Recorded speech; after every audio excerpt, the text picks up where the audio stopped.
little bit later in the week, but welcome to Bleav in Chargers with the great Lorenzo Neal. Matt Money Smith here. A reminder, would love for you to share, to rate, to review, to however you want to interact with the show. We love it. YouTube, we like to get into the comments, so feel free to leave a comment there. But as we get ready for the 2025 campaign, on a hiatus right now, everybody kind of took off. Saw Coach middle of the week, and rookies kind of had a little bit extra here this week, but they are gone. Everybody's getting their vacation in here before mid-July when they launch their new uniforms. They announced 2 alternate uniforms going to be shared on July 15th.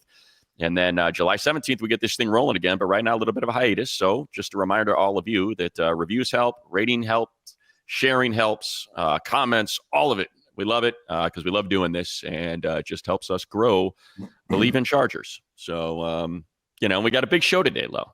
Yeah, we do. I'm excited about the show, excited to work with you. And, man, I just can't wait till the season starts. I understand they got to take that hiatus and guys got to take that vacation because it's going to be real. It's going to be real. And it's going to start off we're at in San Pablo. Absolutely. And everyone's going to be there. Money. I think the big fella's going to come and join you there. Can't wait to get to Brazil. I'm going to go out there. I got a great company that's going to bring me out there. You can go to easy, just boltsinbrazil.com. And this is all inclusive. You can get your game tickets, air travel, hotel, food, room, board, everything's included. Just go to boltsinbrazil.com. That's boltsinbrazil.com and tell them Olo Neal sent you. So, Money, we're here. The season, this is a flyby and we're into training camp. And it's like, what's next? What's next for this Chargers team? Expectations has got to be through the roof. You came off a quick hiatus from the playoffs, and one and done. And that bitter taste that left the Chargers in kind of no man's land, new faces, new kind of team with the focus and desire to go make a deeper run. What have you seen playoffs? I mean, what have you seen in training camp? OTAs, little camps that they've had. Now, I know it's not without pads, though, but what have you seen that kind of say, hey, this team has made the necessary steps to make a deeper run or to be more successful this year? I think you just said it with a word right there, and that's deeper. I think the one thing that's certainly been apparent is depth.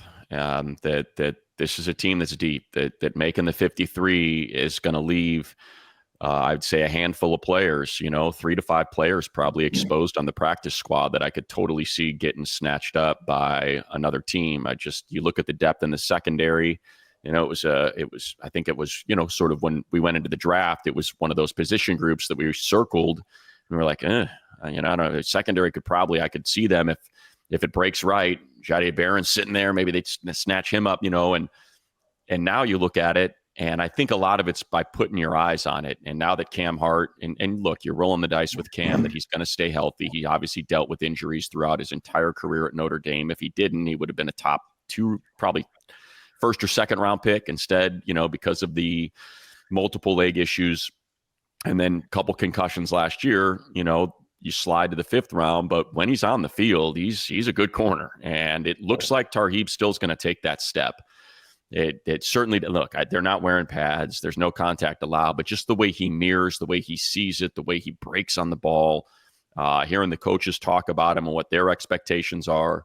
Derwin James, in his training camp presser mentioned, and remember last year he shouted out Tarheeb as a rookie. He's like, I'm telling you, man, Tarheeb still, he gets it. And now he's talking about this is a Pro Bowl. This is a guy who should have his eyes set on a Pro Bowl for this year. So I think that's a big win.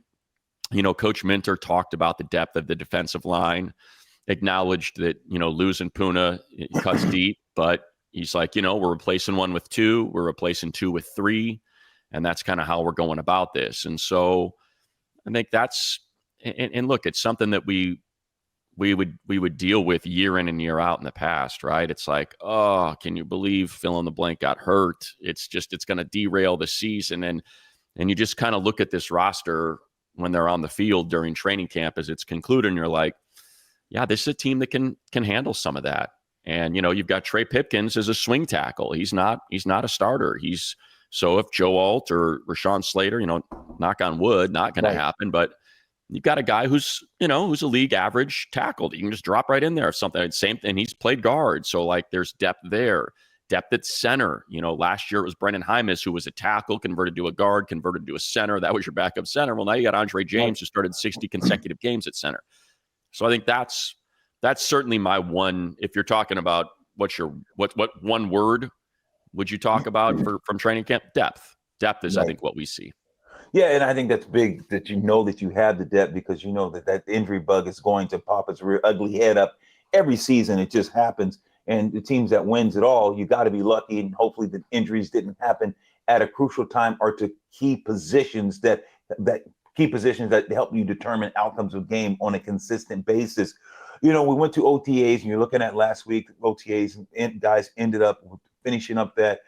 There was a position that I said, hey, look, the running back position. We were talking about what they did, and I remember Pittsburgh Steelers. I imagine back in the day when Jerome Bettis came to OTAs or to minicamp, I imagine you couldn't see Jerome Bettis, what the effect that he could have on a game. He's bigger, maybe not as slight as foot as some of the younger, quicker guys, wrestled in college. Yeah. And there were some guys that I wrestled with, and, kind of built like Tarzan, played like Jane, kind of, that you get them up in the wrestling room. They look great drilling all the moves that they have. And then you go downstairs in the match and it doesn't happen.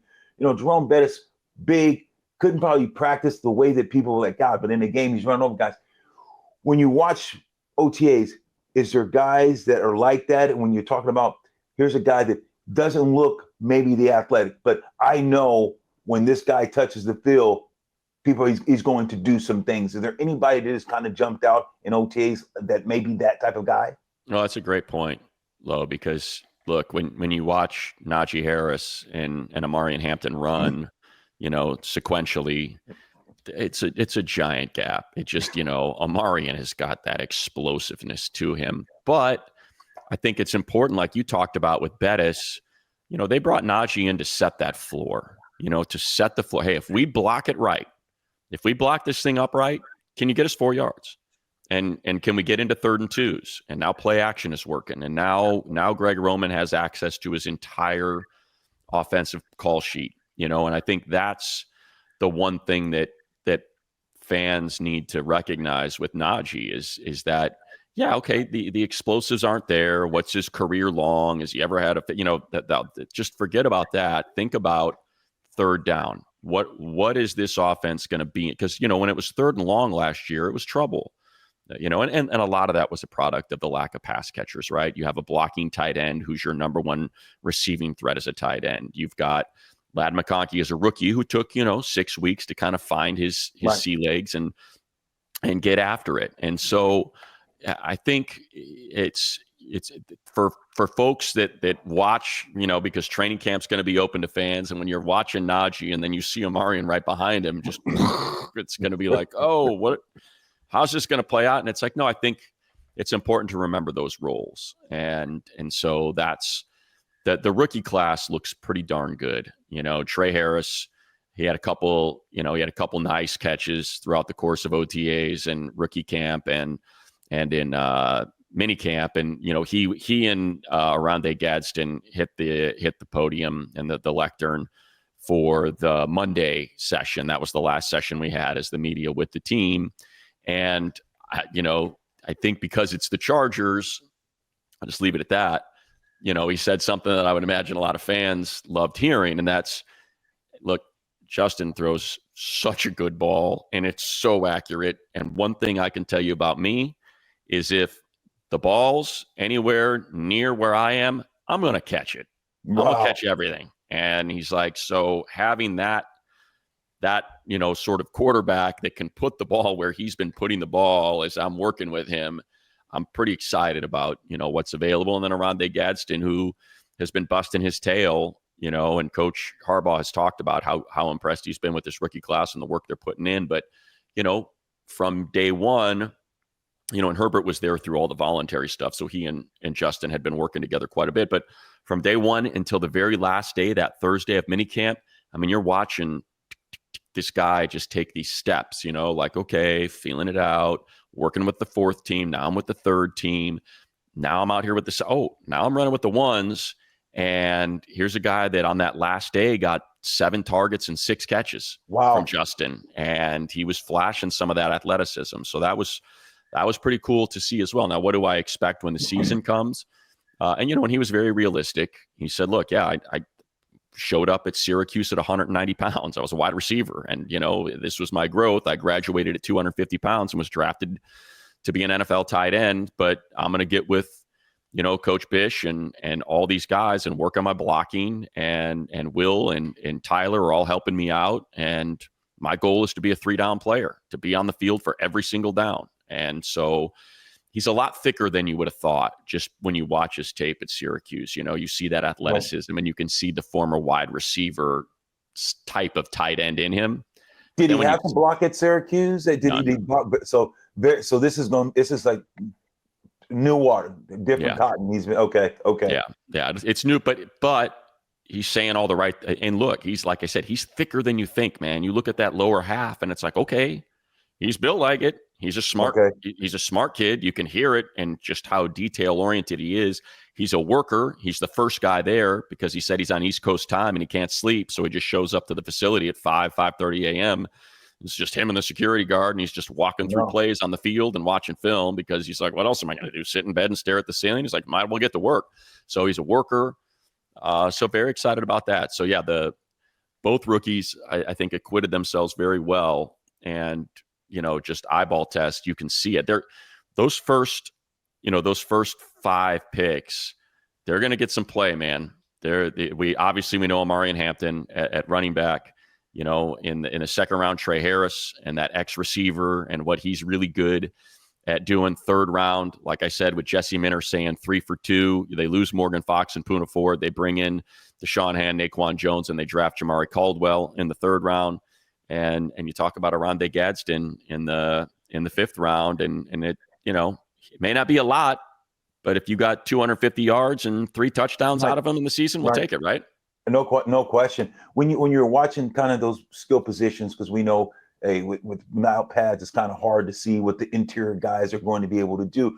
But with the skills, was it a guy that you said, okay, I know you talked about the tight end, Justin kind of faced, 6 out of 7, he went to him. Right. Was there a receiver, the rookie, that you say, hey, you know what? I think Justin kind of likes this guy. Or you know what? This guy has a knack of getting open. Here's a guy that can separate. Even if the ball didn't come to him, I know sometimes when I go out there to camp with you, I see that you're watching, not necessarily even if a guy catches the ball, but could he get open? Did he beat the DB offline? Could he beat press coverage?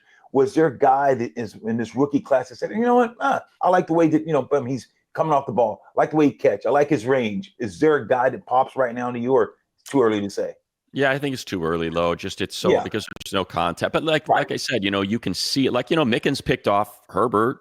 Now, it was an underthrown ball. I don't think I've ever seen a duck come out of Herbert's hand. It kind of did. So I don't know if it got tipped or what was going on there. But still, he was able to track the ball, was able to get his head turned around, see the play behind him, pick a ball off. I think Kyle Kennard has looked really good in drills, when you see the explosiveness. And again, I think a lot of it, like when you get caught up, right? You get caught up in tags and titles, and it's like, he's a receiving tight end. And Kyle Kennard, he's a designated pass rusher. So you just get this vision of what they look like. When you hear that, you're like, okay, so he's going to be a DN that's a little light in the ass. He's kind of one of these sort of, edges, and is really more of a linebacker. And then you see him in person, like, damn, he has a thick ass, down, he's thick, and he's someone that can, and he's working with Khalil Mack, and it's like, okay. And same thing with Gadsden, so, and I know in talking to some people over there, it's somebody that I really had very little knowledge about, and just Branson Taylor, the O lineman they took in the 6th round.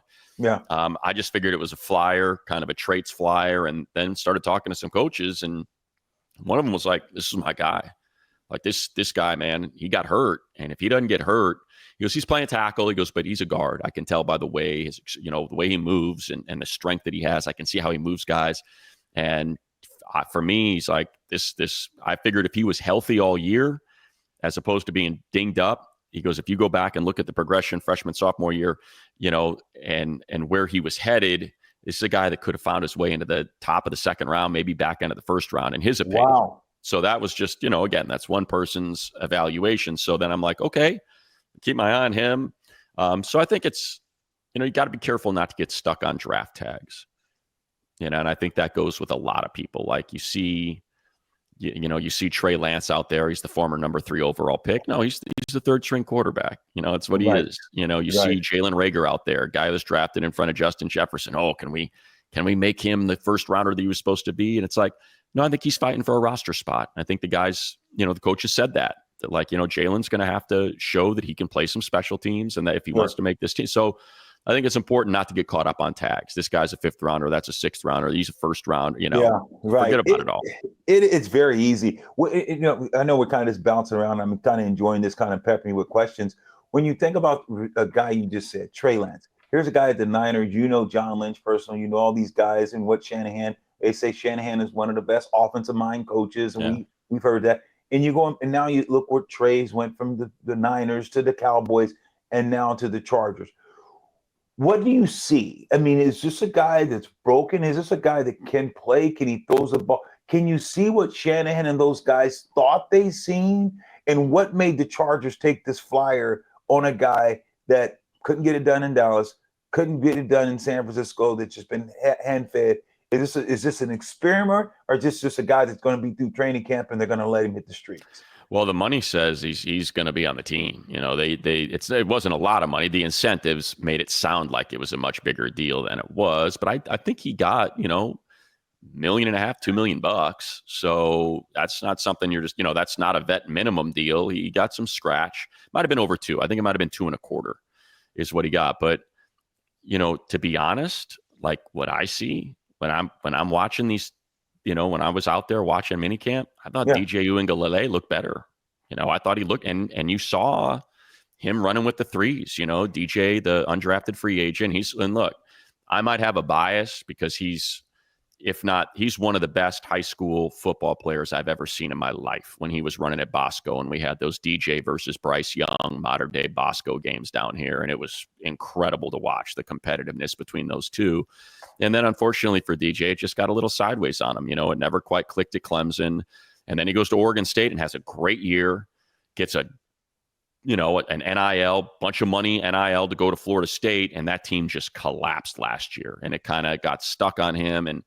And so watching Coach, and it's one of the things I love about Coach, and I know we brought this up last year, is whether it's Amarian Hampton, his 1st rounder, or DJ, and a high expectation 5-star quarterback that became an afterthought in the draft process and an undrafted free agent that they signed. He's a local kid.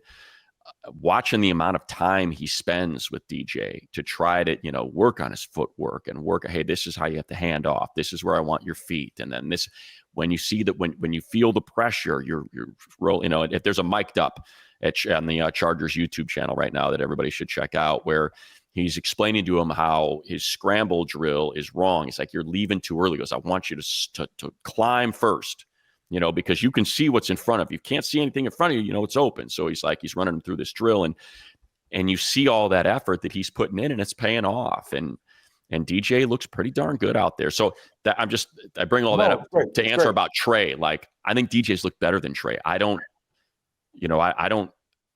think Trey Lance was great at running that system at North Dakota State, right? He's a heck of a runner, man. He can run his tail off, and he's a big dude.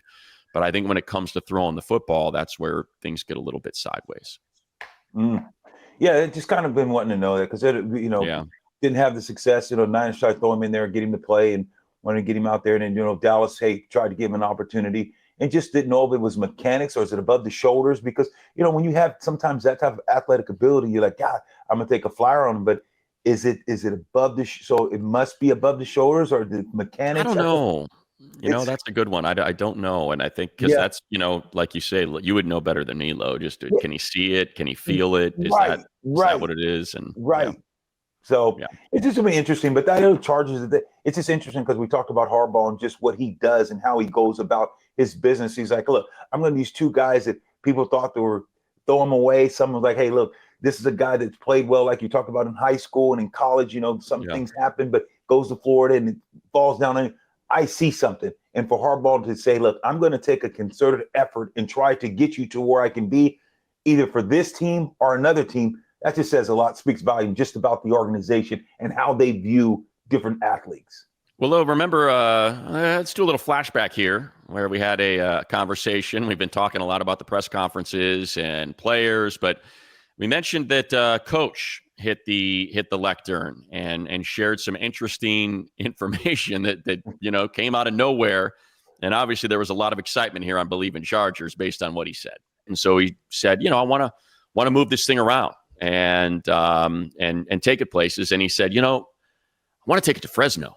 He's like, I'd like to. So, and then he went on this probably 90-second, how Harbaugh is, stream of consciousness sort of, talk about Fresno. And, he goes, I love Fresno. I think I'm going to retire in Fresno. That's where I want to retire. And so, of course, me, Lo, I can't let that sit. I'm like, wait a minute. So, hey, Coach. Yeah. Why do you want to retire in Fresno? Like, what is it about Fresno? And he said, people, man, awesome people. Love the people of Fresno. I was like, well, there you go. He just wants to be around the people. So, Lo, I thought you'd appreciate that. You're going to have a new neighbor. Hey, you know what? I got to tell him. I got to give him a call and text him, say, man, appreciate you shouting out Fresno. Come on down. And last thing, Lo, I need you to go to the city hall, and I need you to get with the Chamber of Commerce and the mayor, and I need you to get a key to the city, right? Key to the city, and you bring it down. And when you come for training camp and you say, hey, Coach, here's the key. You just got to decide what day you're going to turn it next year. Let's get the date. You know what? When you're going to turn it. Money. That is money. You know what? I like what you just did with that one. Get the key. We're going to call Jerry Dyer right now and see if we can get him on here. There you go. And see if we can make it happen. So you made the call, Lo. Yeah, absolutely. You know what I want to do? I want to introduce to some, present to others, the former police chief, the mayor, the myth, the legend, the mayor, Jerry Dyer. Welcome to the Chargers, to Lo and Money. What's going on? What's going on, Mr. Mayor? Lo, it is good to see you. And thanks for having me on the show. I am so excited. And I'm ready to give him not just a key to the city, but a key. I'm going to give Coach Harbaugh a key to his new retirement home as well. I'm looking right now. I got some places scoped out. I tell you, buddy, Jerry, the mayor is the man. I see him in the gym. You ought to see him, Money. He's got some guns. Tell. I can see the shoulders. I can see the barrel chest, man. He's there. No, trust me. Mr. Mayor doesn't mess around. The mayor does not mess around. He gets it in every morning. He's there. I know he's on a trip right now, taking care of some business. I appreciate you, Mayor, just taking a couple minutes out. Before we get into this, I'm going to ask the favor. From now, it's personal for my guy, Money. He doesn't know I'm asking this, so I'm just going to ask. Yes, it's going here. If the Chargers happen to come for training camp to Fresno, you think you can get him out there to the water park? This guy goes out and he surfs every day. This guy can get, if it can happen, Money, there you go. You ask the mayor. I'm just asking right now. You just want the key to the water park, right? That's all you want to do? Pressure straight out the gate. My goodness. That is a lot of pressure straight out the gate. I'd be fine, Mayor Dyer, with just a kiddie pool that I could put my feet in, to keep cool. I tell you what, we'll start you out at one of our splash pads at the park, and we'll elevate you to the kiddie pool. Then we'll get you into the big time. There you go. How quickly did that news get to you because we had it in the presser and I was excited to share with Lo. How quickly did you get the news that Coach wants to retire in Fresno? Pretty quick. I was in a meeting. My communications director, Santaya Rose, ran in and wanted me to put out a statement and a quote. And, we wanted to make sure that we didn't lose any momentum.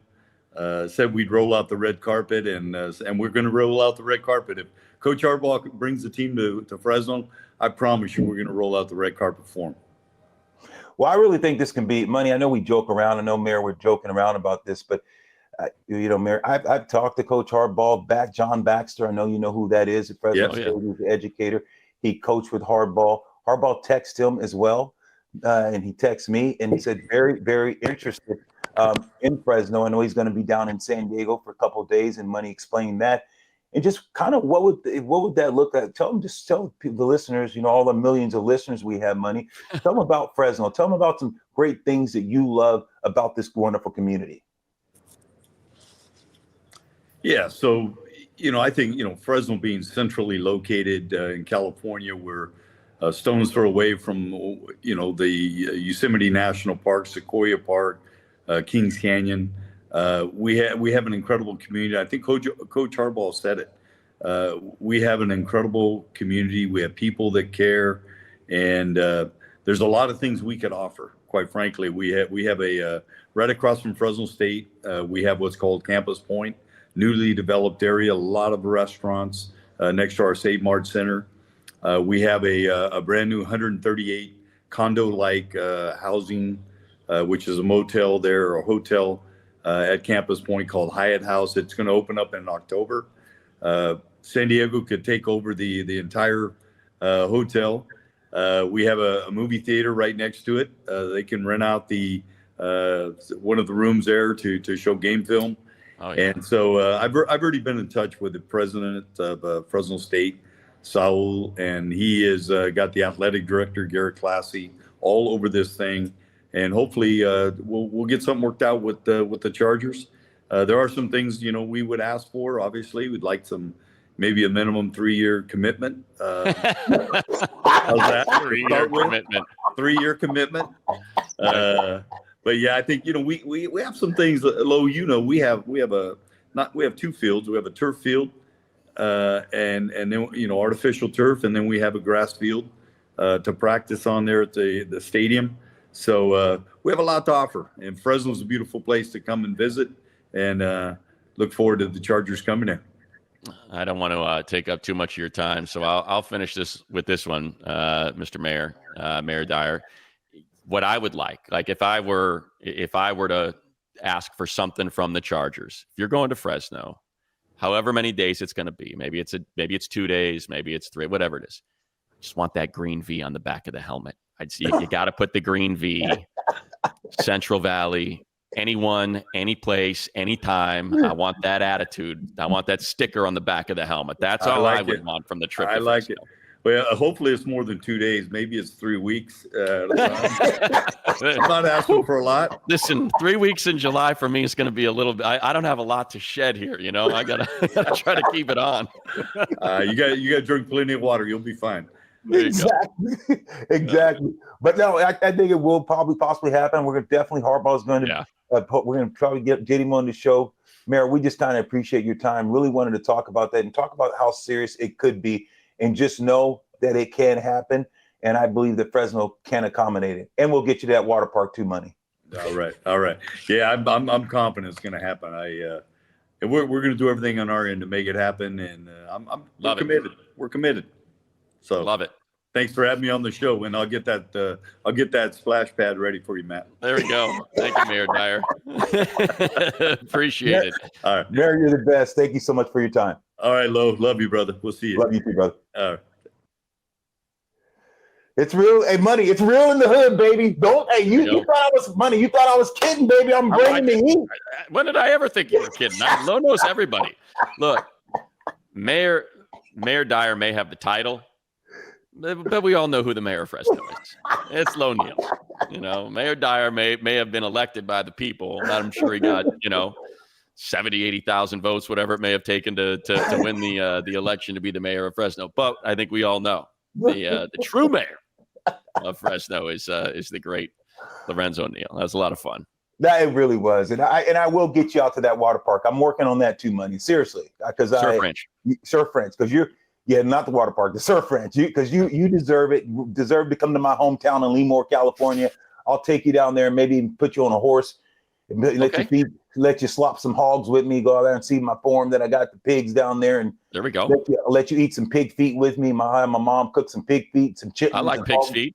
Oh yeah, we'll get you some chitlins, hog malls, and some collard greens and cornbread. How come every time I'm in the refrigerator, you're in the refrigerator? Eating up all the pig's feet. Eating up all the hog malls. Oh, yeah. And I had to. It's low-hanging fruit. So, in all reality, I know we joke around. I know that, the Chargers will go up to San Diego this year. What is it like? Do you think it's possible and probable? No, I did text Harbaugh. With Harbaugh, anything's possible. With Harbaugh, anything's possible. I think people would look. I think people on the outside would look at it and say, okay, logistically, how does this work? it's July or it's August and it's Fresno and it's, 105 degrees outside. Can we really make this work? Do you have to practice at night? Do you practice in the morning? So I think logistically there's probably some challenges, but I think those are challenges that Harbaugh embraces, right? He loves adversity. He loves overcoming some sort of obstacle that's put in front of you. And it's why they practice in their uniforms. It's why, it's kind of, but at the same time, like think about how they do training camp, right? Hey, here's day 1. We're starting at 10 a.m.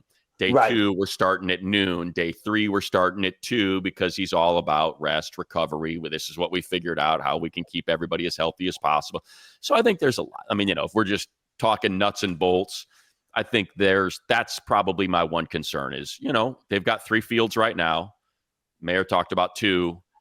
What's the temperature like? It's just, can you make it work logistically? I think if he could figure out how to make it work logistically, I believe that he's completely sincere, that he would love to come up there, that he loves the people, that it spreads the Charger brand, all the way from San Diego through LA up into the Central Valley and everything in between. I think it makes a ton of sense. I mean, it's crazy that the Cowboys still come to Oxnard, right? And try to lay claim to that part of our state.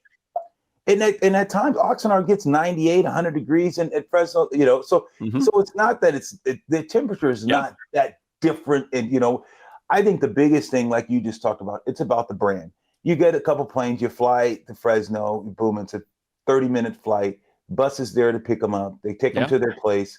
You're 5 minutes from the stadium. You bus over. Guys can bike over, whatever they want. It's through the university. You got 3-4 practice fields. They're grass fields out there as well. You got the stadium. And the thing you're talking about is the brand. You would have people come from Sacramento. You'd have people come from Stockton. You would have Modesto, Madera, Merced.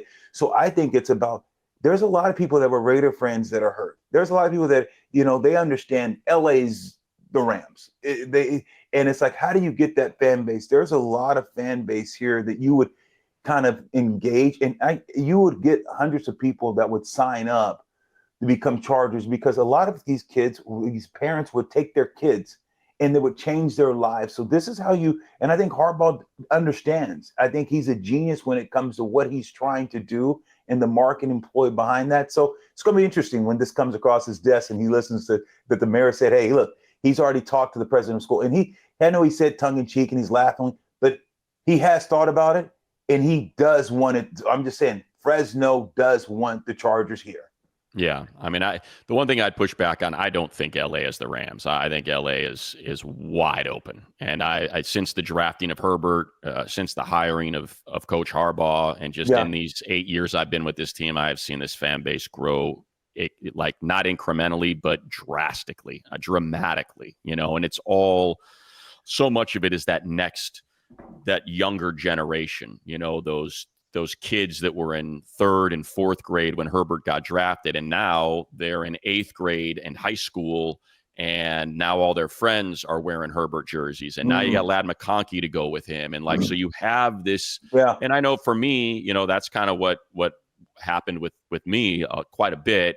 I mean, for the most part, I became, a Laker. I moved out here for college. I graduate college. I get season tickets to the Lakers, and I'm like, I was born and raised in Chicago, but I'm not going to any of those games, and now I'm going to Laker games, and now I'm a Laker fan. And then, I have kids, and the kids love the Dodgers, and, and now I'm a Dodger fan. And now I'm, a huge Kings fan, because we used to take my oldest daughter. She loved going to hockey games because of the bright lights. And despite growing up loving all of those teams, it just became like, well, why the hell would I still root for those teams? I don't live there anymore. Those aren't my teams. I've been here for 30 plus years. These are my teams. And so I think you're definitely seeing, but I know what you're getting at is there's nothing, California is a massive state. And when you get into, I have a daughter who's at Cal Poly SLO, and it's right in the middle. Yeah. And you've got half Giant fans, half Dodger fans, half 49er fans, half Charger fans, half Laker fans, half Warrior fans. So it's like, it's that spot that's just right there for the taking. How do we come up and get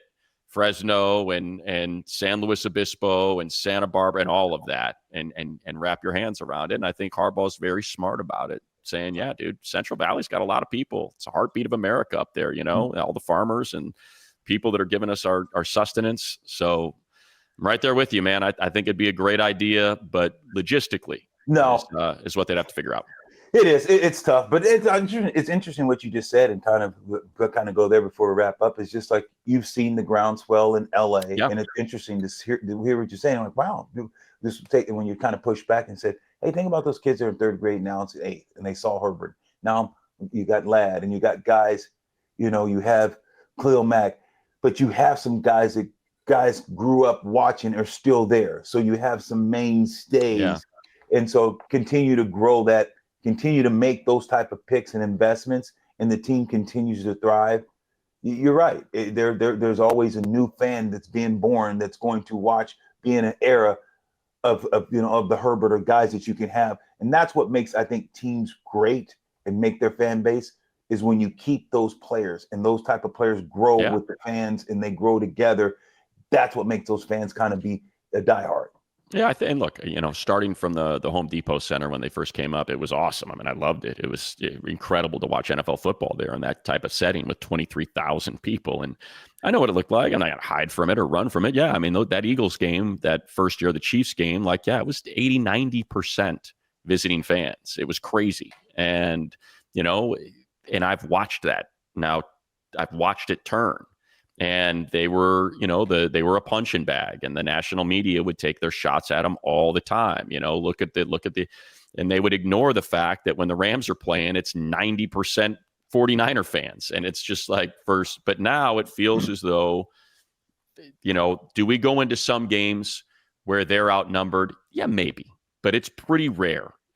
Now it's like worst case is 50-50.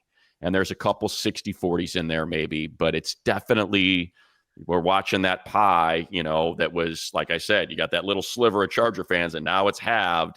And now you're starting to get some of these games where it's, a pretty sizable majority of Charger fans. And look, I think I credit the Spanos family for just putting their heads down and hiring the right people to try to figure out how to make it work. How can we get this team to get hold of this community?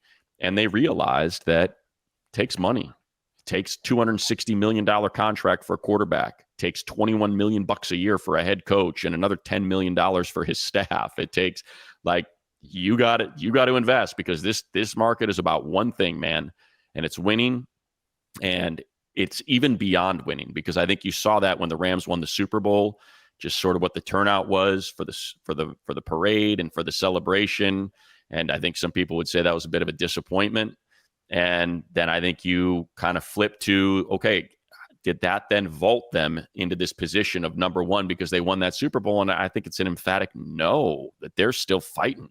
They're still trying to get hold of it. So I think that's, it's kind of funny that we got on this tangent, but it's, I think that's something that the Spanos family and that this regime recognizes, that, it's still there for the taking, man, especially with how now it's still a USC football town. That's still the most popular brand of football in LA. There's, no question about it. But that door is open because of just the mess that Lincoln Riley is, and the mess that administration has been for the last half decade with Clay Helton and just Lincoln Riley's lack of interest in investing himself in the market and getting out there and doing the grin and grip and kissing baby. He doesn't do any of that. He's just invisible.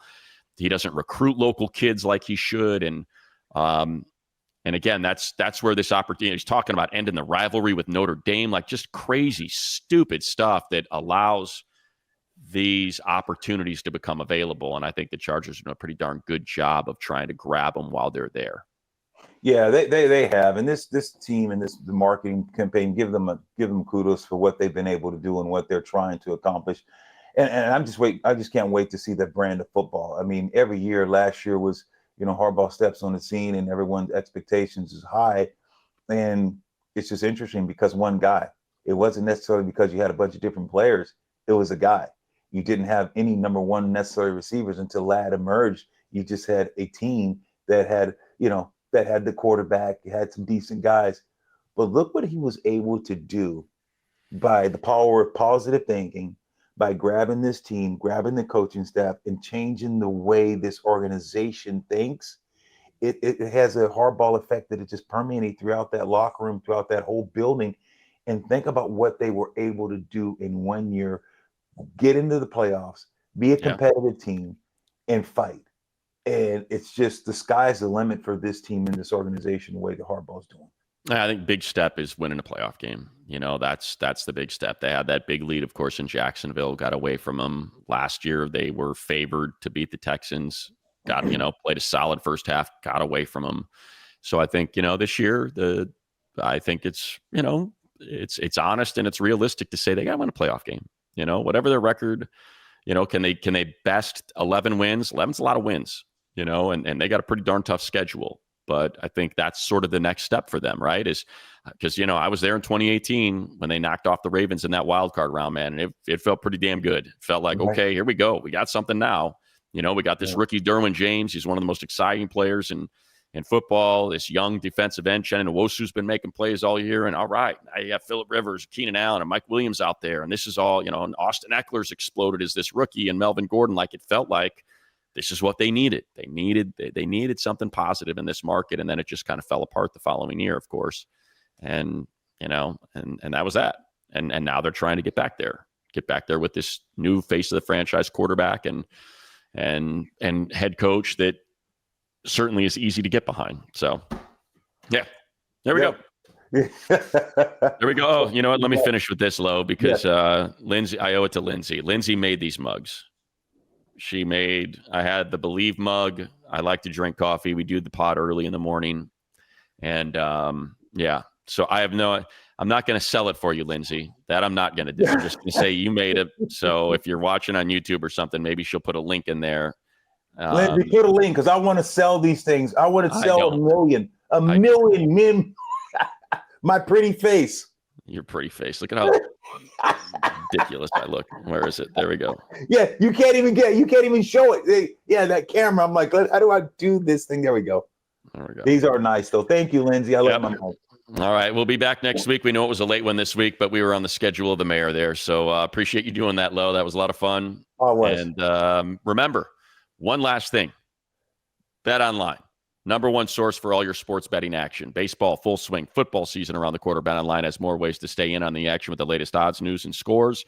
Live in-game betting, MLB, UFC, tennis, NFL futures. They got it all. Bet Online is your choice for sports wagering info. And in between games, head over to Bet Online Casino with the top Vegas-style games, poker, live casino. Hit the website today. Take advantage of their industry-leading VIP program. Level up bonuses, weekly cash boosts. Bet Online. The game starts here. There we go. Appreciate our friends at Bet Online. They take care of us. We take care of them. You take care of us by rating, reviewing, and leaving comments. And we'll be back in our regularly scheduled slot next week for more Bleav in Chargers. Bolt up.